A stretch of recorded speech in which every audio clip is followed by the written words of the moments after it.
Welcome everybody. It's late, I'm tired, and I'm a mess, but I want to come at you with another video and I want to talk to you about something that has drastically improved my life and something that is continuing to improve my life, and that is the art of transmuting addictions, ladies and gentlemen. Again, that is the art of transmuting addictions. I'm going to have to figure out this light. It makes me look like Casper the Ghost, but see if that's any better. Nah, we'll just go up again, whatever. Transmuting addictions is one of the most rewarding things that you will ever do if you choose to do so. And many people will never do this, and they will live suboptimal lives because of it. Most people have desires to quit certain things and to change aspects of their lives, but due to an inability to grasp onto the methods of doing so, they choose to swim in addiction.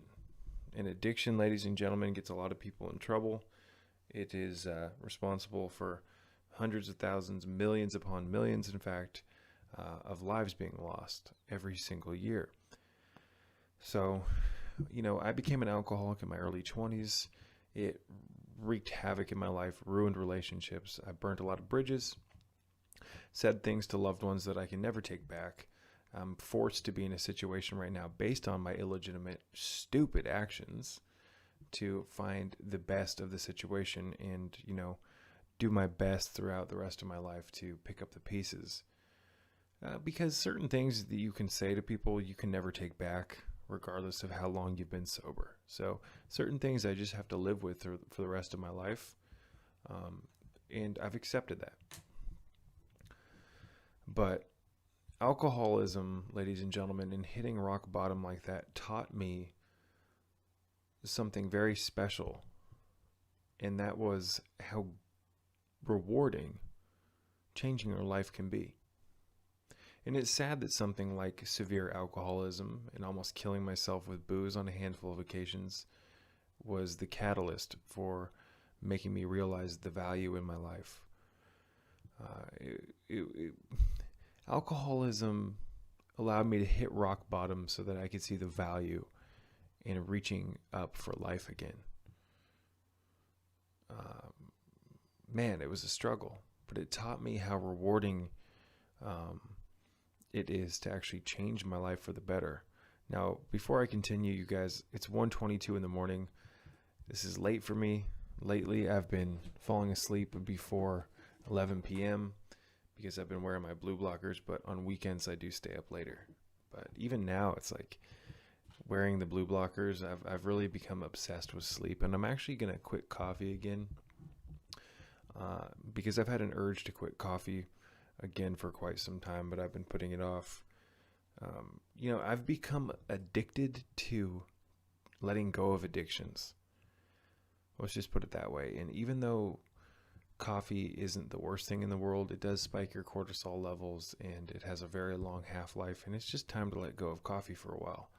I really want to get the most out of my sleep experience because I really neglected that for the first 90% of my life. But aside from that, just a side note, folks, when you learn to actually enjoy the path of sobriety, when you actually learn to enjoy the challenging nature of self-mastery through letting go of addictions, you will reach a state in life that many people will never reach. And this is a very evolutionary bandwidth of consciousness to be able to tap into. And by default, many people won't be able to tap into this because it's difficult. It seems difficult when it's actually not. You see, the masses are addicted messes that can't seem to fall back into sobriety and stay there because they perceive it to be difficult, if that makes sense. People are caught up in the illusions of the mind. Your mind has been set up to actually work against you, ladies and gentlemen. So to change your life, it's all about changing your mind. And I know that's kind of a rehashed term or phrase within kind of like the New Age movement, but it is true. If you can successfully change your mind, and I don't just mean your thoughts, I mean your emotions as well, regarding sobriety and becoming a better person, you can do it. But when you change your mind and your emotion, it has to be coupled with action. So there's a handful of different things, because there's the law of action. It's not just the law of mentalism. You have to take action physically. But you can do it. I'm here to tell you that you can. You can join the ranks of those of us who enjoy the game of evolution. And it is evolution, because you are evolving your mind, you're evolving your emotions when you choose to let go of addictions. You're also evolving and upgrading your physical vehicle, your body, because you're refraining from putting poisons in it. So I'm actually going to put the blue blockers on, regardless of how silly that looks. This fucking LED light is burning my third eye. Excuse me. But, ladies and gentlemen, I just want you to know that I'm here for you. I know that may sound kind of impersonal because I'm not actually sitting physically with you, but I am in your life, and I believe that I came into your life for a reason. If you've made it this far in this video and you're struggling, if you've made it this far in this video and you have certain patterns that you want to change, that you're having difficulty changing, know that you're not alone. People are, you can conquer this. You can. I'm currently struggling too. I've let go, and I'm not trying to brag here, but I've successfully let go of the addiction to alcohol, addiction to certain addictions I'm not going to talk about publicly, but alcoholism. I've let go of addiction to smoking cigarettes, killing myself with tobacco. I've let go of cannabis use and drug use, and a few other things that I just don't really want to talk about. They're kind of irrelevant. You can do it too, ladies and gentlemen. Yes, you can. I believe in you. And once I hit rock bottom with my alcoholism, it bitch slapped me into reality, and it made becoming sober on all fronts much easier. It took me a while after I actually quit drinking to quit smoking cannabis, and then after that I went from smoking cannabis, or stopping that, to stopping tobacco use. And it's amazing how good you'll feel when you let go of smoking, ladies and gentlemen. After a week, you're going to notice a huge increase in your ability to breathe deeper. And after a month, you're not even going to want that cigarette. You're not even going to want that cannabis. So, the key to changing is to see the value in changing. And most people's vision and their ability to see the value is clouded.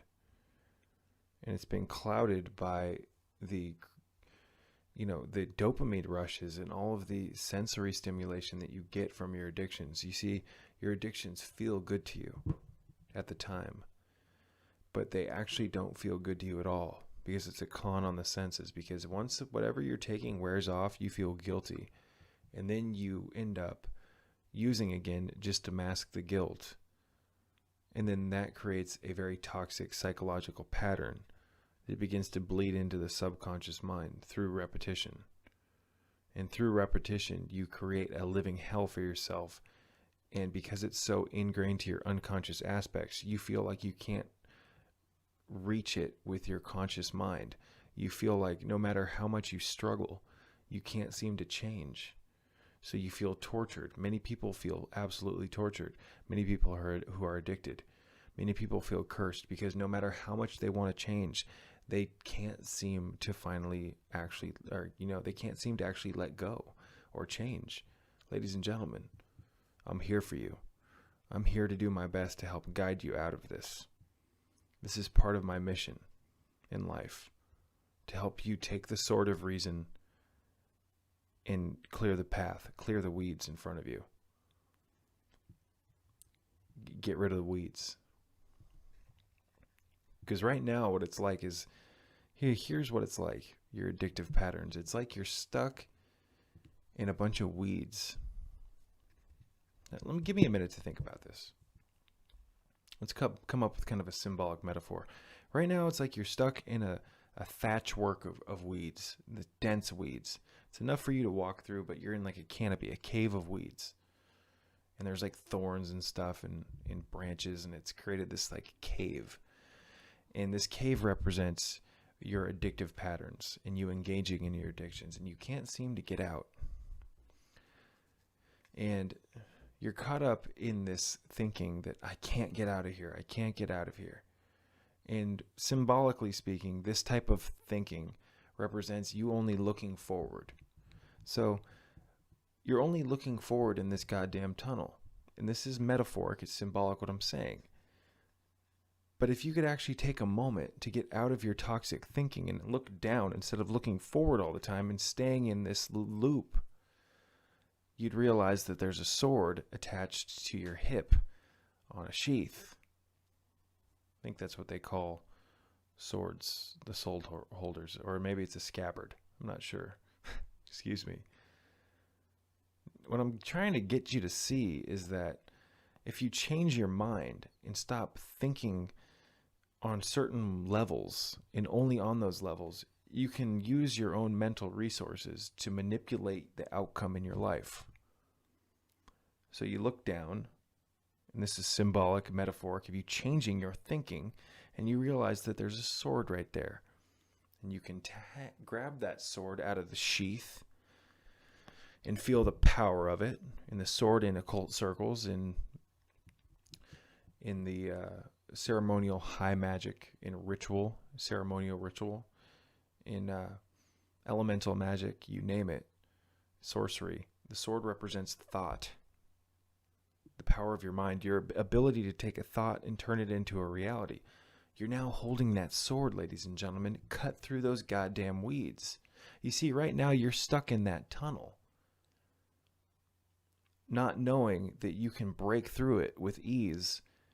And behind that wall of thorns is your paradise, a brilliant garden with lush fruit. Excuse me. I like thinking metaphorically. I like thinking symbolically.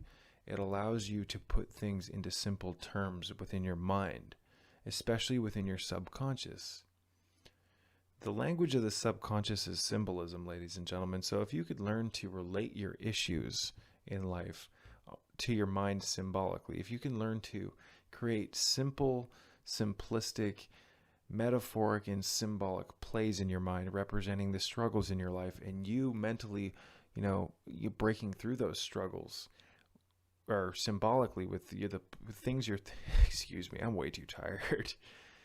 What I'm trying to say, and I'll wrap this one up by saying this, is that if you can symbolically, if you can mentally take, I really want to try to convey this, but I'm exhausted.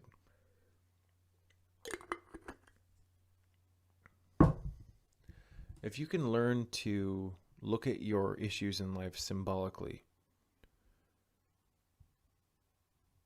you can begin to change them much quicker than if you try to look at them with logic.